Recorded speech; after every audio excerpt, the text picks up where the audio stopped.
Hi hello అందరికీ నమస్తే. AP TET notification విడుదలైంది. మీరు మొదటిసారి టెట్ అప్లై చేస్తున్నారా లేదా ఇంతకుముందు టెట్ అప్లై చేశారా? ఇది మొదటిసారి టెట్ అయితే అనేక రకాల డౌట్లు ఉంటాయి కదా. ఎగ్జామ్ సెంటర్ ఎక్కడ ఉంటుంది, ఎలా ఉంటుంది, ఎలా చూస్ చేయాలి, నేను ఒక జిల్లా అభ్యర్థి వేరే జిల్లాకి వెళ్ళి ఎగ్జామ్ రాయవచ్చా, లేదు ఆల్రెడీ నేను ఒక జిల్లాలో ఉన్న వ్యక్తిని వేరే జిల్లాలో నేను కోచింగ్ తీసుకుంటున్నాను, నేను ఉన్నటువంటి ప్లేస్లో నేను అప్లై చేసి ఎగ్జామ్ రాయవచ్చా, లేదా ప్రజెంట్ నేను ఒక ప్రైవేట్ రంగంలో వర్క్ చేస్తున్నాను, మరి వేరే జిల్లాలో నేనున్నాను, ఈ జిల్లాలో నేను ఎగ్జామ్ రాయవచ్చా, అప్లై చేసేటప్పుడు ఎగ్జామ్ సెంటర్ చూస్ చేయవచ్చా, ఇలా అనేక రకాలమైనటువంటి డౌట్లు అయితే ఉన్నాయి. ఎవరైతే మొట్టమొదటిసారి టెట్ రాయాలనుకుంటున్నారో, మొదటిసారి ఇది టెట్ అవుతుందో వారికి కొన్ని రకాలమైన డౌట్స్ అయితే ఉన్నాయి. సో ఆ డౌట్ నేను ఎబ్రూవ్ చేయడానికి, ఫుల్ఫిల్ చేయడానికి, క్లారిటీ ఇవ్వడానికి ఈ వీడియో అయితే నేను చేయడం జరిగింది. సో ప్రతి ఒక్క ఆస్పిరెంట్కి వీడియో కానీ యూస్ఫుల్ అవుతుంది కాబట్టి దయచేసి షేర్ చేస్తారని ఆశిస్తున్నాను. So before going to detail list, it's my humble request to all the students, please do like my channel and subscribe my channel to share everyone, ఓకేనా?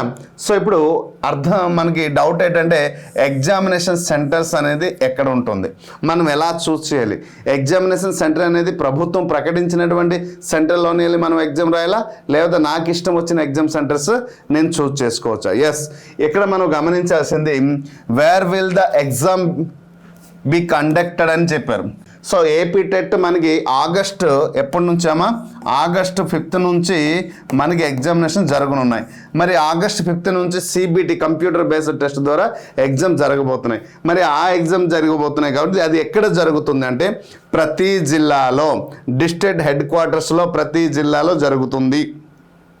టేకే శ్రీకాకుళం, విశాఖపట్నం, వైజాగ్, ఈస్ట్, వెస్ట్, గుంటూరు, కడప, చిత్తూరు, కర్నూలు, ఇలాగ ఏదైతే district head quarters ఉన్నాయో అన్ని జిల్లాలో exams జరుగుతాయి. అలాగే municipalities ఏవైతే ఉన్నాయో, డిస్ట్రిక్ట్ హెడ్ క్వార్టర్స్ కొన్ని ఉంటాయి, మున్సిపాలిటీస్ ఉంటాయి, రెవెన్యూ డివిజన్లో కూడా ఎగ్జామ్ జరిగే అవకాశం, అలాగే మండల్ హెడ్ క్వార్టర్స్లో కూడా. అంటే ఎక్కడైతే సిబిటి ఎగ్జామ్ రాయడానికి ఏ ఇంజనీరింగ్ కాలేజీలో అయితే ప్రొవైడ్ చేసిన ప్రతి ఒక్క ప్లేస్లో రాసుకోవడానికి, అంటే ఎవరి జిల్లాలో, లేకపోతే వారి యొక్క మండల్ హెడ్ క్వార్టర్స్లో, రెవెన్యూ డివిజన్లో, మున్సిపాలిటీలో, లేదా డిస్ట్రిక్ట్ హెడ్ క్వార్టర్స్లో, ఈ 4 ప్లేస్లో అయితే ఏపీ టెట్ వారు ఎగ్జామ్ సెంటర్ ప్రొవైడ్ చేస్తున్నారు.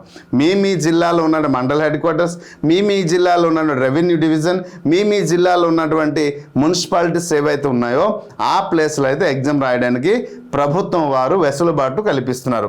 అయితే ఇక్కడ మీరు గమనించాల్సింది ఏంటంటే, ఒకవేళ ఈ జిల్లాలో కానీ ఈ ప్లేస్లో కానీ ఆ స్టూడెంట్కి ఎగ్జామ్ సెంటర్ రాలేదు, వేరే దగ్గరికి వచ్చిందంటే అక్కడ స్టూడెంట్స్ అనేది అప్లై చేశారు కాబట్టి ఎక్కువ డిమాండ్ ఉంది, వెరీ హై. అందుకోసమే అప్పుడు ప్రభుత్వం ఏం చేస్తుంది అంటే ఎడిషనల్ సెంటర్స్ కూడా అరేంజ్ చేసి వేరే డిస్ట్రిక్ట్కి కూడా మీకు ఎగ్జామ్ సెంటర్ ఇచ్చే అవకాశం ఉంది. సో కొంతమందికి తను కోరుకున్న జిల్లాలు రాదు, తను కోరుకున్న ప్లేసులు రాదు, వేరే ప్లేసులు రావడానికి కారణం ఏంటంటే ఆ జిల్లాలో ఆ ప్లేస్లో నంబర్ ఆఫ్ స్టూడెంట్ ఎక్కువ మంది విద్యార్థులు అప్లై చేశారు. తర్వాత ఇంకొక విషయం ఏంటంటే ముందే వారు అప్లై చేశారు కాబట్టి. అందుకోసమే can candidate choose their exam district? Yes, ఎవరైతే కెండిడేట్ అప్లై చేస్తున్నారో వారు అప్లై చేసిన వారి ఒక ఓన్ జిల్లాని వారు సెలెక్ట్ చేయగలుగుతారంటే అవునండి, మీరు మీ జిల్లాలోనే మీకు నచ్చే ఎగ్జామ్ సెంటర్లో మీరు ఎగ్జామ్ రాయవచ్చు.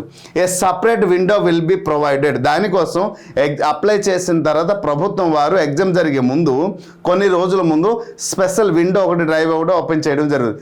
దాని ద్వారా మనం సెలెక్ట్ చేయాల్సి వస్తుంది. ఏంటని, ఇక్కడ నేను ఎగ్జామ్ సెంటర్కి వెళ్ళాలి, ఏ డిస్ట్రిక్ట్లో వెళ్ళాలి, ఏ ప్లేస్కి వెళ్ళాలి, ఆ ఎగ్జామ్ సెంటర్ ఎక్కడ అనేది. నేను ఇంతకుముందు అన్నాను కదా, నా జిల్లా వేరేది, ఓకే, కానీ నేను ఇక్కడ స్టడీ పర్పస్లో వచ్చాను కాబట్టి ఈ స్టడీ పర్పస్లోకి వచ్చి ఎక్కడే నేను ఎగ్జామ్ రాస్తే పోలే, మళ్ళీ మా జిల్లాకి వెళ్ళి ఎగ్జామ్ రాయాల్సిన అవసరం లేదు కదా. సో కొంతమంది నాది ఒక జిల్లా కానీ నేను ప్రజెంట్ నా ఒక వృత్తిరీత్యా నేను ఎక్కడ ఉంటున్నాను కాబట్టి ప్రైవేట్ జాబ్ చేసుకుంటున్నాను, నేను ఎక్కడ ఎగ్జామ్ రాయడానికి అవకాశం ఉందా? ఎస్, ఎక్కడ కూడా ఎగ్జామ్ సెంటర్ చూస్ చేసే అవకాశం ఉంది. కాబట్టి ఎగ్జామ్ సెంటర్ అనేది choosed by the student. So student అనుకున్నట్టు విధంగా తనకి ఎగ్జామినేషన్ వస్తుంది. అయితే ఇక్కడ 3వ పాయింట్ ఏంటంటే, is the selected centre guarantee. మీరు ఒకవేళ ఫర్ ఎగ్జాంపుల్ మీరు విజయవాడ అనేది సెలెక్ట్ చేశారు, మరి విజయవాడ లేదా శ్రీకాకుళం అని సెలెక్ట్ చేశారు, లేదా వైజాగ్ అని సెలెక్ట్ చేశారు. సెలెక్ట్ చేసిన తర్వాత ఆ డిస్ట్రిక్ట్లోనే ఎగ్జామ్ వస్తుంది 100% కన్ఫర్మా? కాదు అంట. ఎందుకంటే ఒకవేళ మీరు ఎగ్జామ్ సెంటర్ సెలెక్ట్ చేసిన 100% మీరు చూస్ చేసేది రావచ్చు, మారవచ్చు కూడా.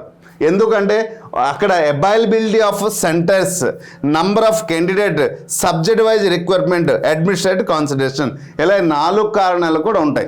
ఒకవేళ మీరు అప్లై చేసిన డిస్ట్రిక్ట్లో నంబర్ ఆఫ్ స్టూడెంట్ పార్టిసిపేషన్ లేరనుకుని మీరు కోరుకుంటూ వచ్చేస్తుంది.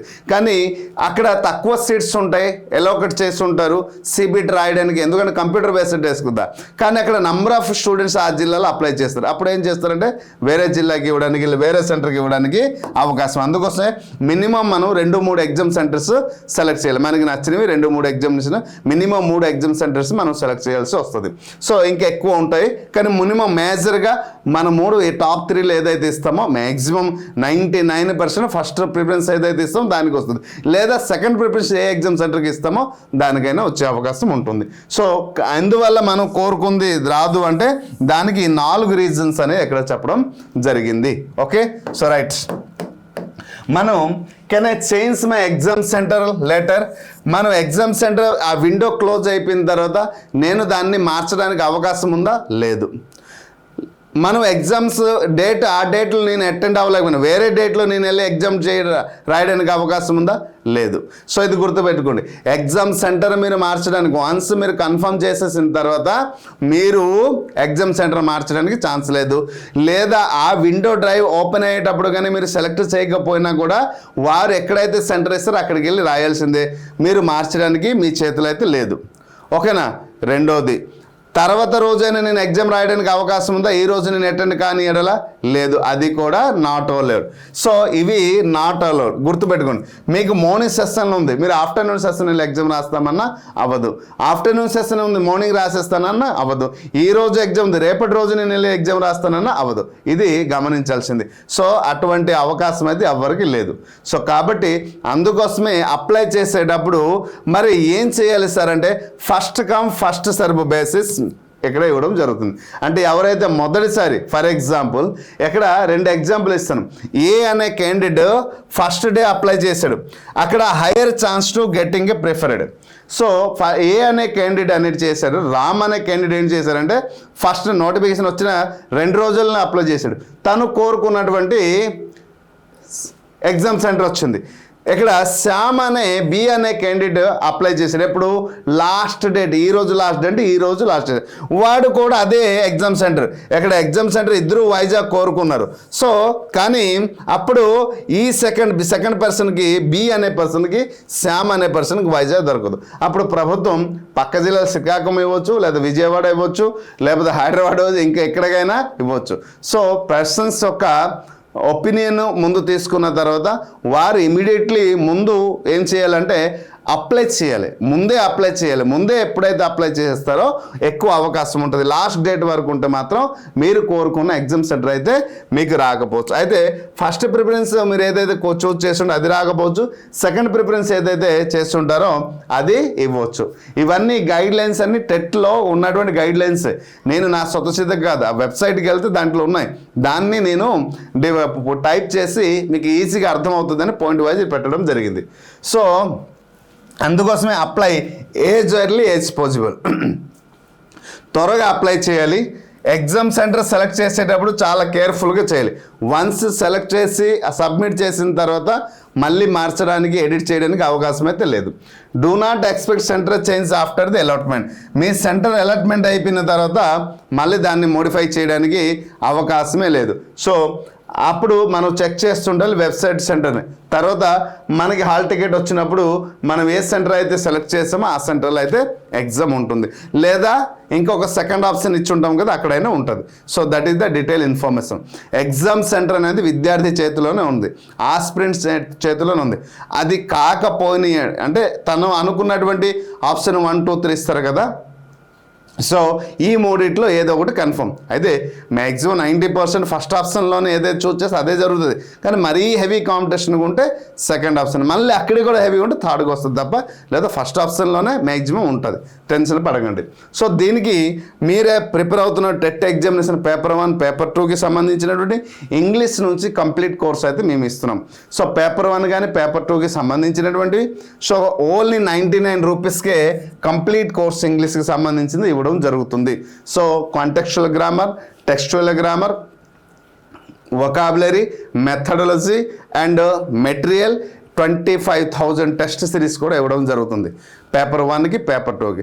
వేరేజ్ స్కూల్ అసిస్టెంట్కి ఇంగ్లీష్కి ఎవరైతే ప్రిపేర్ అవుతున్నారో ఎస్ఏ వారికి ఇక్కడ ఏంటంటే 90 మార్క్స్ ఉంటుంది ఇంగ్లీష్కి. ఈ 90 మార్క్స్కి సంబంధించిన కంప్లీట్ కోర్స్ అయితే మేము ఎక్కడ అందిస్తున్నాం. మరి పేపర్ 1 పేపర్ 2కి ఇంగ్లీష్ ఎన్ని మార్క్స్ ఉంటాయంటే 30 మార్క్స్ ఉంటాయి. ఈ 30 మార్క్స్ కూడా కంప్లీట్ కోర్స్ ఇస్తున్నాం. సో అది స్కూల్ అసిస్టెంట్ ప్రిపేర్ అతి తక్కువ ధరకే మేము ఆ కోర్స్ అందించడం జరుగుతుంది. కాబట్టి ప్రతి ఒక్క ఆస్పిరెంట్కి ఈ కోర్స్ అనేది ద బెస్ట్ స్కోరింగ్స్ అవుతుంది. లేదు సార్ నాకు 1 year కోర్స్ కావాలి అంటే ఎక్కడ చూడ స్కూల్ అసిస్టెంట్గా 999 అవుతుంది. మరి పేపర్ 1 పేపర్ 2 అయితే 299 అవుతుంది. సో కోర్స్ తీసుకుని ప్రిపేర్ అయితే ఖచ్చితంగా మీరు అనుకున్నటువంటి గుడ్ స్కోర్ అయితే వస్తుందని నేను భావిస్తున్నాను. So this is the detail information about the TET examination centre. Hope you understand. Video కానీ యూజ్ఫుల్ వర్తిఫుల్ అనిపిస్తే మరి కొంతమంది షేర్ చేస్తారని ఆశిస్తున్నాను. Hope you understand clearly. Thank you.